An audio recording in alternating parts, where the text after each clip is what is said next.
You're absolutely right, Ellie. You know, today was a very interesting day. We know last night there were thousands and thousands of people here. It was still, you know, very, very emotional. Today was like a lot more subdued, you know, with a sense of relief. But like you said, there are still over 100 hostages still in Gaza. But besides that, you know, the fact that today at least families were let out, young people were let out with their families after the big runaround and the big scare that we had yesterday, there was definitely a collective sense of relief. People were calm here today. They, like you said, they weren't getting overly joyful, but they also weren't overly emotional and overly distressed. But one really nice thing that happened is one of the most famous rabbis did a very special event here, even though it's not Shabbat. They had challah on the table, they had wine, they did a special prayer, they had a Torah scroll, and the families were there, the families mainly of the boys and those that are still in captivity, who still, you know, also had a sense of hope. The fact that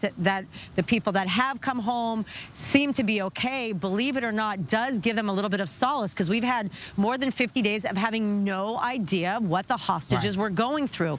So to be able to see that, and to be able to see that some of them have already been released from the hospitals, given a good evaluation, definitely brought some relief. And I do want to say, I did have a chance to meet, they actually came up to me, the parents of Omer and Neutra, who was the lone soldier from Plainview, New York. The parents, Orna and Ronen, they came and gave a really honest assessment of what it was like. The fact that their son gave up college to come here and be a lone soldier, and now he is one of the hostages. So take a listen to the interview.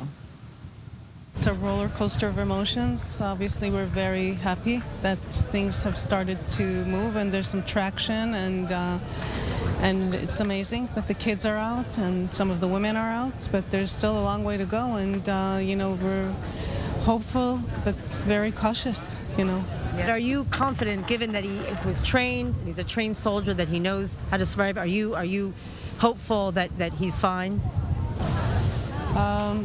We have to be hopeful. That's the only thing that's driving us right now. But listen, what happened on October 7th was nothing that any soldier was prepared for.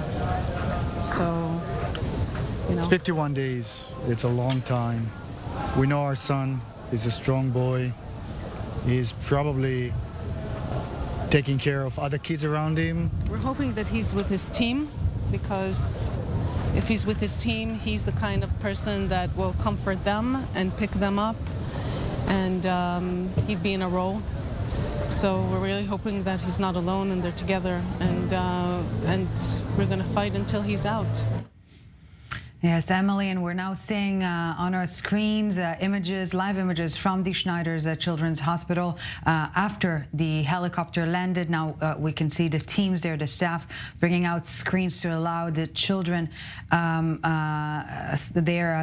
privacy as they enter the hospital, and the special venues, halls, rooms that were set up to receive them. Their families, of course, awaiting there, all of this happening as we speak, as yes, indeed, a sigh of relief, but one that is mixed with a lot of fear and hope for the future. Emily Francis at the Hostage Square in Tel Aviv, thank you very much for this.